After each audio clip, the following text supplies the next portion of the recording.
veux me marier. Mais dans le foyer, tu fais souffrir ta femme. Tu fais souffrir ton mari. Tu as oublié celui qui t'a exaucé et qui t'a donné ce mari. Si tu veux préparer, tu prépares. Si tu ne veux pas, si tu te lèves, tu fais ta beauté, tu sors. C'est de l'ingratitude envers celui qui t'a donné ce bagage. Alléluia. Et Dieu dit, mon peuple m'a oublié. Regarde dans ta vie. À quel niveau tu as oublié Dieu?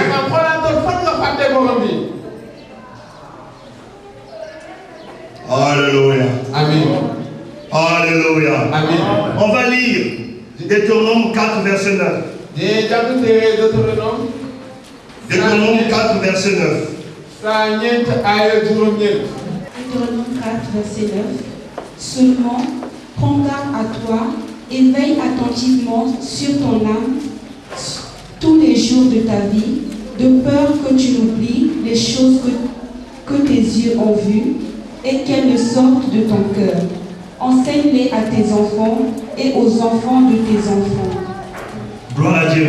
Je dis seulement, prends garde à toi. Et veille attentivement sur ton âme. L'âme qui est le siège de nos émotions, nos sentiments, nos pensées. Tu veilles sur ça.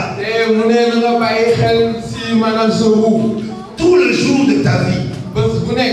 De peur que tu n'oublies les choses que tes yeux ont vues.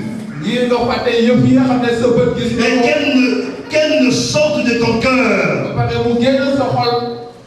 Enseigne-le à tes enfants et aux enfants de tes enfants. Dieu dit, prends garde.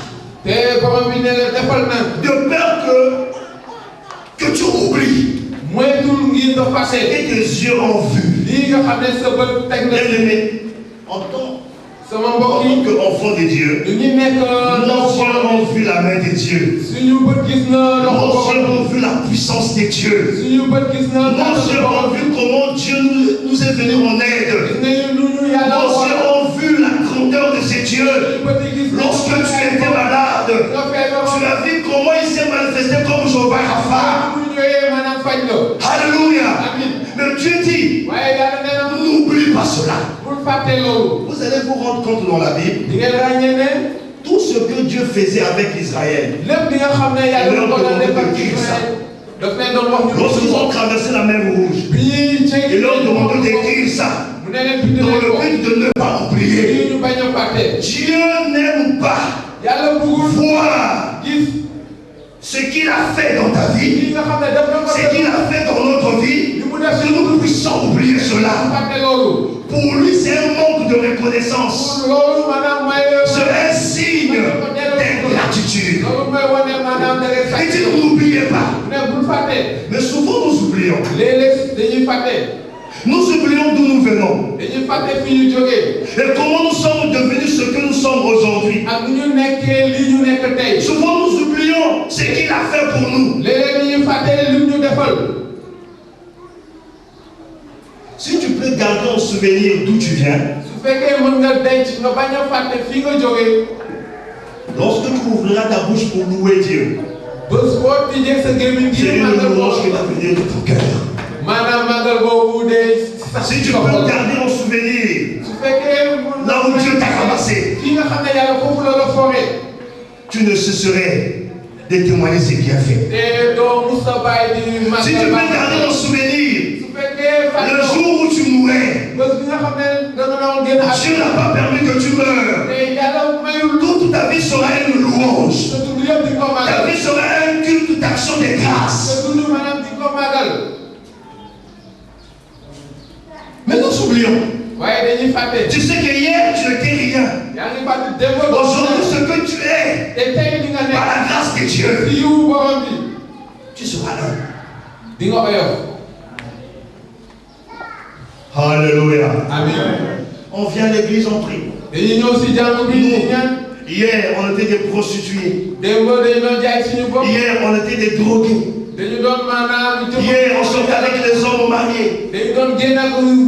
Hier, on faisait des avortements. Notre vie était humiliée dans les boîtes. Mais Dieu, il a laissé son trône. Il est descendu sur terre pour briser cette malédiction de ta vie, pour te donner une nouvelle identité. Il a fait de toi sa fille. Il a fait de toi son fils. Il dit, je t'aime d'un amour éternel. Alléluia. Mais nous oublions vite. On oublie vite.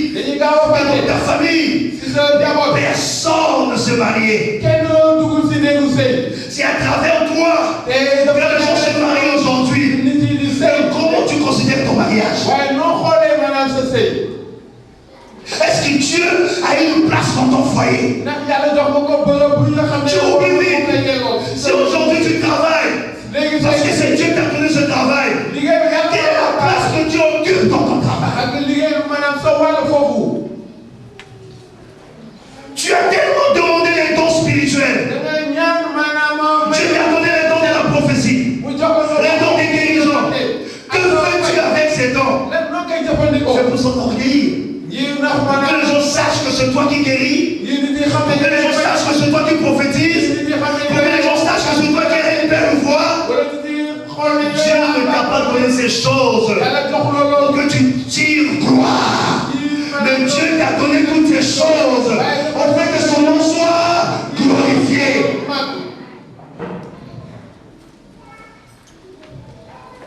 Oh Dieu, garde-moi humble. Parce que ce que je suis, ne pas le fruit d'un hasard, mais le fruit de ton amour éternel. Ce que je suis aujourd'hui, parce que tu m'as aimé avant que le monde existe, et parce que tu avais un plan merveilleux pour ma vie. Si ce n'était pas Dieu aujourd'hui, moi je ne peux pas prêcher l'évangile. Si ce n'était pas Dieu aujourd'hui, je ne peux pas être pasteur. Parce que mon passé est sale. Mais Dieu n'a pas regardé à ce passé. Il a déchiqueté, il a permis que son corps soit déchiqueté. Que le sang coule pour te purifier, pour te laver, pour te sanctifier. Et la Bible dit, par le sang de Jésus, nous sommes plus que justifiés. Le mot justifié veut dire plus que pardonné. C'est-à-dire, ce que tu as fait hier, dans le mémoire de plusieurs personnes, c'est gravé. Dans le mémoire de Dieu, il n'y a plus de souvenirs, parce qu'il t'a lavé par son sang. Les gens qui te regardent comme quelqu'un qui a avorté, Dieu te regarde sainte. Alléluia. Même si tu as avorté, l'amour de Dieu couvre ce péché.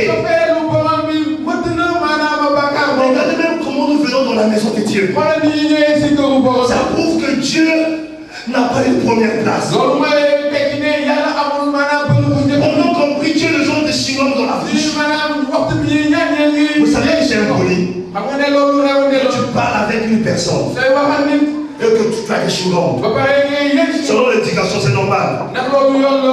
Mais si tu ne peux pas faire ça devant ton père, pourquoi fais-tu cela à Dieu? Dans sa présence avec des chewing. Mais les enfants d'Israël, lorsqu'ils entendaient la voix de Dieu, la première réaction, ils se prosternaient en signe de reconnaissance, en signe de respect, en signe de gratitude. Hier, j'étais avec des protocoles. Je les ai posé la question. Quelles sont les difficultés que vous rencontrez? Ils m'ont dit, il y a des gens qui marchent les chewing et quand ils finissent, ils collent ça sur les chaises. Et on a du mal à laver ces chaises. La chaise de Dieu.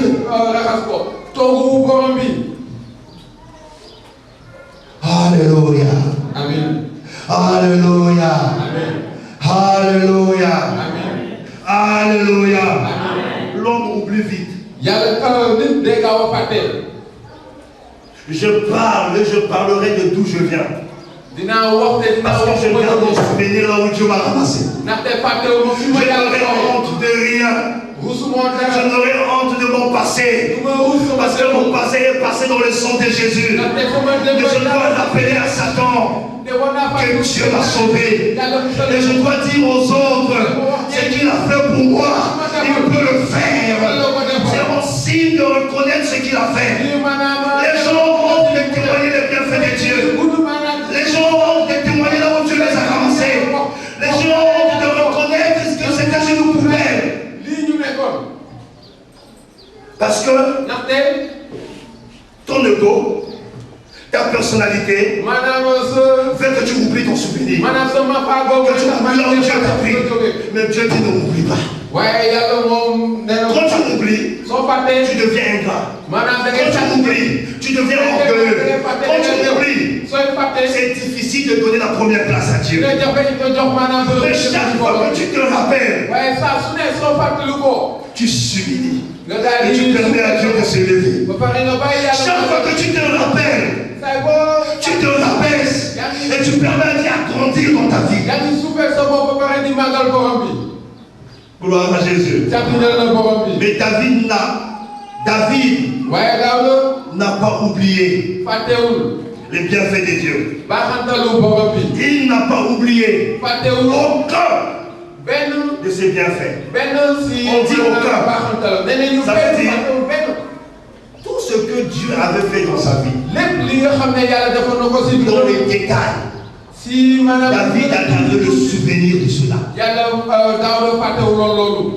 Regarde d'abord, depuis que Dieu t'a sauvé, là où Dieu t'a pris, est-ce que tu peux te souvenir dans chaque épisode, dans chaque circonstance, dans chaque parcours de ce que Dieu a fait? Je vous donne un témoignage. Quand tu te tiens dans la présence de Dieu, que tu te rappelles de ce que Dieu a fait dans ta vie, quand tu commences à prier, tu te s'humilies devant lui. Sans qu'on te tape, les larmes coulent. C'est une manière de se rabaisser pour permettre à Dieu à s'élever.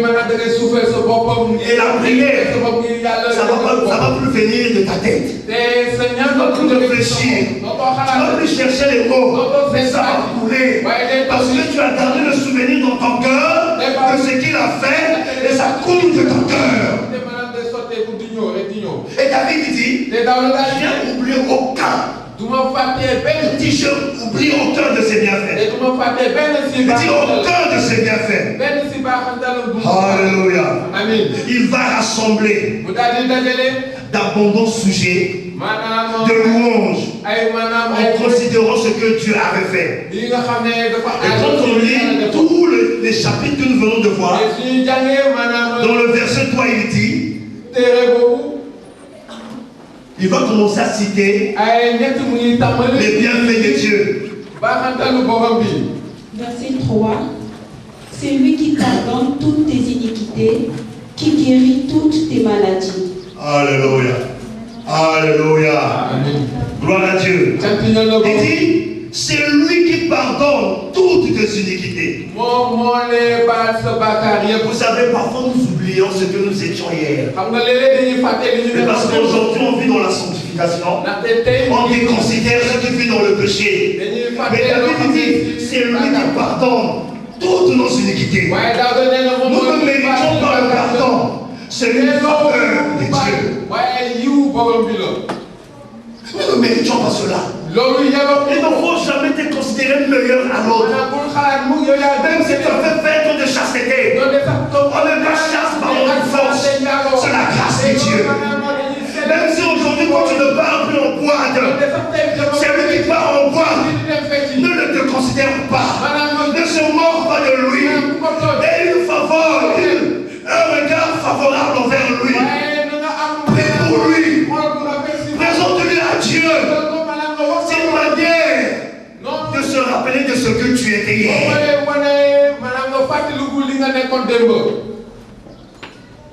Moi, il y a Il y avait un homme de Dieu au Congo. Et Dieu l'utilisait d'une manière particulière. Et c'était mon modèle. Vraiment un modèle. Mais un jour, on est venu trouver l'homme de Dieu dans la douche de l'église avec une sœur en Christ. En train d'écrire l'histoire pour le péché. Et le frère qui avait vu cela a publié cela dans toute la ville. Et quand j'ai appris cela, on avait un groupe entre nous, on a commencé à critiquer. On a commencé à se moquer de lui. On a commencé à rire. Et vous comprenez, je tombe aussi dans le même péché. Pendant que j'ai demandé pardon, je me rappelle le souvenir de ce temps que j'étais considéré. Et la Bible me dit, toi qui es fort, tu dois faire quoi? Tu dois soutenir le faible. Aujourd'hui, tu te sens fort. C'est la grâce de Dieu. La grâce est trompeuse. Tu ne sais pas ce que tu peux rencontrer demain. Si tu es celui qui est faible, et dans ta faiblesse, Dieu va te soutenir.